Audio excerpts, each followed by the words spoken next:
Hey guys, thanks for checking out the video. I got this in, I don't know, last week or the week before. This is the re-release. They call it the Thundershot 2022. It's a re-release of the original Thundershot that was released back in 1987. So that's, you're talking 30, God, almost 35 years ago. Holy crap, I'm getting old. Um, but yeah, really cool kit. I saw it and had to have it, so I ordered it. It came out of Horizon and it was on my porch. I think 2 days after I ordered it. It was less than 48 hours. So let me get the cover off the box. We'll look at what's inside. Okay, so here's the wheels that you got inside the kit. Nothing special. I'm not particularly crazy about the design of the wheel, but it's the way they were in the '87 kit. So of course that's the way they are in the re-release. Here's the tires.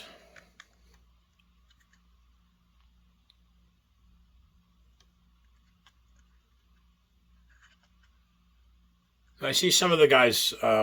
One friend of mine in particular, he builds the vehicle, the kit, whatever he happens to be working on. He builds it stock, everything exactly as it is in the box art. Little things like the wheels, he'll spray paint them. Like he'll probably do. Um, if he did a kit like this, he'd do the wheels like in a gloss black paint instead of leaving them plastic. But that's up to you. Some people don't care about it. And then what he does, if he wants to run the vehicle, he'll have a set of like Pro lines or something like that, and he'll run those rather than use the kit vehicle, the kit tires, and just keep these for display. So that's a look at the wheels and the tires. Okay, here's a look at the body. The body is pre-trimmed and pre-painted. Which is really nice. I think a lot of people are really going to appreciate that. Cutting out some of these tight spots in here for some people. I mean, if you're only using a scissors, you don't have a Dremel tool, or that can be, a difficult task for some people.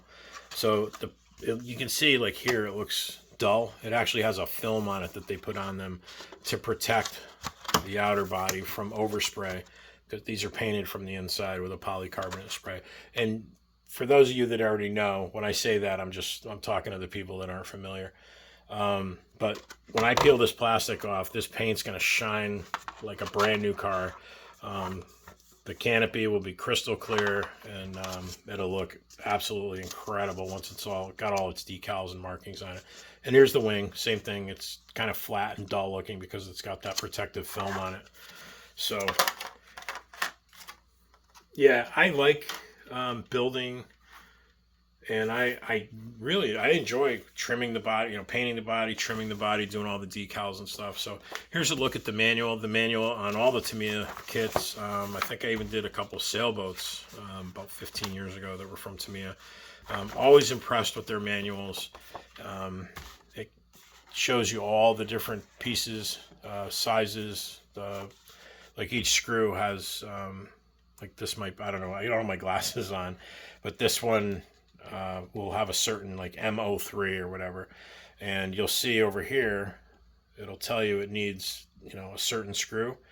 And then if you pull the screw out of the parts bag and you're not sure, you're like, well, I think that's it. You just lay it over the picture. And so between the visual and the actual matching up the screw with the picture there, you'll be sure to get the right piece for for that particular assembly step. So yeah, great job. Yeah, here you go. For those of you that aren't familiar, in the old days when you got a kit, like when this kit was originally released back in '87, you can see all this plastic, and then the body was in the middle there. So you would flip the body over and paint it from the inside, and then you had to trim all this away with a scissors and an X-Acto knife, and it was a lot of work. But I didn't mind it. So yeah, and here's a look at the decal sheet. Nice graphics from Tamiya, and that's one of the things that I noticed with the re-releases. They either couldn't or didn't want to pay for the licensing for some of the sponsored decals. I know on the Hornet that I just did. There's an oval decal that I think, if anybody knows, you can drop a comment down below. I think originally it was a Pennzoil decal, and now it says I think it says Forward on it. But looks cool. But one of the little subtle differences between the original and the re-release. Here's a look at the Hobby Wing speed controller. Excellent controllers. Use these in planes, boats, cars, helicopters. Never had a problem with one of them. Anything from an inexpensive, little $300 or $400 foamy airplane to like a 3D or aerobatic model that that I had maybe $1,600, $1,700, $1,800 into, and I trusted those to the Hobby Wing electronic speed controllers. Never had a problem with one of them. Highly recommended. So here's a look at the chassis. This is a tub style chassis. These are all made from the original molds that they used back in '87. I think one of the pieces that I was looking at on the Hornet kit, it actually still said had the original year in the mold. So that was pretty cool to see. So back in the day, we ran them with NiCad packs, which are 6 sub-C batteries. And that fit right in here perfectly. But if you're going to use a modern battery, a LiPo, it's going to be tough to get that in there. And you're going to have to, what I would do is I'd probably take this to the hobby shop and see if you can match something up. I'm trying to think. I'm looking at this here. Don't quote me, but I think you might be able to get a little bit of relief with a Dremel tool here. But when you take away this round corner, the roundness, it can create a stress riser, a weak point. That's why ships have round windows, portals instead of square windows, because the round is much stronger. So that's that. We'll get into some parts trees. Here's the differential parts tree. I love Tamiya kits. Like, you can't feel the heft of this thing, but like, these things are built. I mean, we used to ram these things into, like, sometimes it was deliberate and sometimes, most of the time, it was accidental. But like, man, hauling, just flying down the street and smash this thing into like a wheel on somebody's car or a curb, the side of a house. I mean, and like these things, like this, never broke. It was incredible. I mean, we still have cars kicking around from 30 something years ago, kicking around. My friend had my old super hot shot in his basement, and I'm kind of bouncing around here. He had that in his basement. He said, man, he goes, that thing's been getting thrown around. We looked it over. It's like, wow, this thing it still looks great. Wiped it off. It looked like the day he put it away. I mean, the body might have been a little cracked up, but overall, I mean, it looked great. We put tires on it and ran it. So in this box, this gives you a whole bunch of different things. These are all parts for building the shocks. There's spacers. This is the bottom of I think they call it the spring perch. And here's the shock bodies themselves. This little piece I'm whipping around in my hand, that's actually the drive shaft that connects the front and rear differential. For those of you that are into more modern cars and like maybe, I don't know, you're familiar with a four-wheel drive like a Traxxas or Arma or something, they have more, drive shaft is more like a real drive shaft. But this is what Tamiya used then. This is what they use now. It always worked perfectly. And so yeah, it's just a piece of spring steel wire, but it does the job. And here's for the servo saver parts.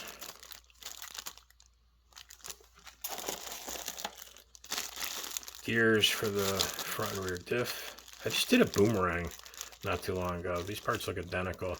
It was actually a rebuild of an original. But yeah, so there's some gears there. I'm not sure why this is in here. And not on a parts tree. I guess, I don't know, maybe something to do with packaging or something. Getting everything to fit in the box properly. So, looks like a hub carrier or something. Here's the driver's head. And bag C. So all these little parts are bagged into different steps. And Here we got some small little zip ties in there, little nylon zip ties. This big zip tie here, that's for, there's two of them. I think that's for securing the battery. And I don't know what else all is in here. Nuts and bolts and screws, bits and pieces. Screw bag A, hardware bag A, parts bag A. Let's say there's a motor mount, some nylon bushings. I recommend if you're going to run this vehicle and you're not building it to go on a shelf or something, replace these with metal bearings, with precision bearings. I don't know who it is, Fast Eddie or Crazy Eddie or something like that. They make some nice bearing kits. I've used those before. So yeah, do something like that. I'm not promoting, that just pops to mind. I'm sure there's other ways, other bearings you can buy, but I do know that the Fast Eddie, sorry if I'm saying that wrong, are real nice quality bearings. And then here's some metal gears, beveled gears. So I like the way Tamiya packages everything. So springs for the shock absorbers, oil for the shocks, more of those nylon bushings. There's a couple of tools right there. Here's a little wrench right there, and then this little piece. I must have 50 of these little wrenches, and that you can technically build the kit with this wrench right here and a Phillips head screwdriver, maybe a pair of needle nose pliers. But yeah, so every kit you get one of these, and then every time I would find like something, somebody getting out or selling their older Kyosho or Tamiya kits. I'd always get showered in another, half a dozen of these things. So they're pretty cool. Great to have, handy. Yeah, so this is all, yeah, you can see that. Here's so your drive shaft will go into right there. And then these slide into the differential. So that's all part of the diffs. Little plastic bag. It's got a body clip in it, some other nuts and screws and little nuts. And what else we got? Oh, just the motor. Standard, good old-fashioned 540 brush motor, and a little different. I remember the kits back in the day, like the Fox and the all the kits had. I'm pretty sure all the kits back in the 80s, original kits, had a plastic end bell. I don't know. I don't think it makes a difference, but yeah, an inexpensive brushed motor. Everybody's used to brushless. I will build the kit with the brushed motor, just like the original came with. So what else do I have to show you?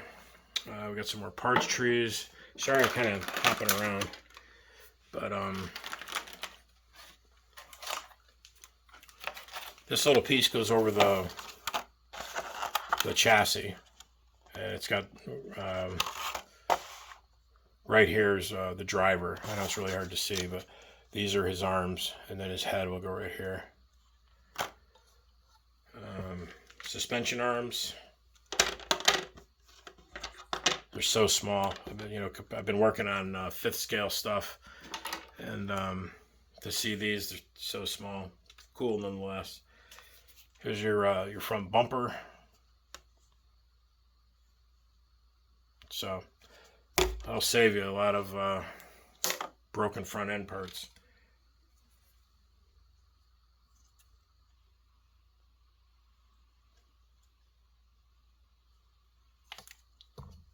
And then here's more, like right here, these are the shock towers, battery stays, just different parts of the chassis. So there's not a whole lot. So there's 1, 2, we'll call that 3, 4, 5 parts trees, and then the chassis itself.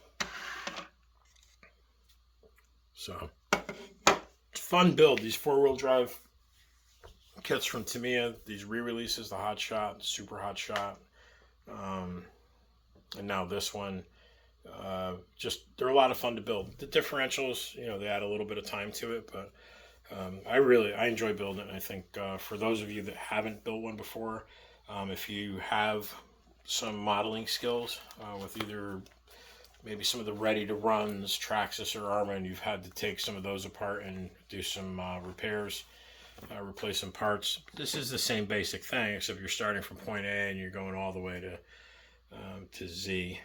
And but it's a lot of fun, very rewarding.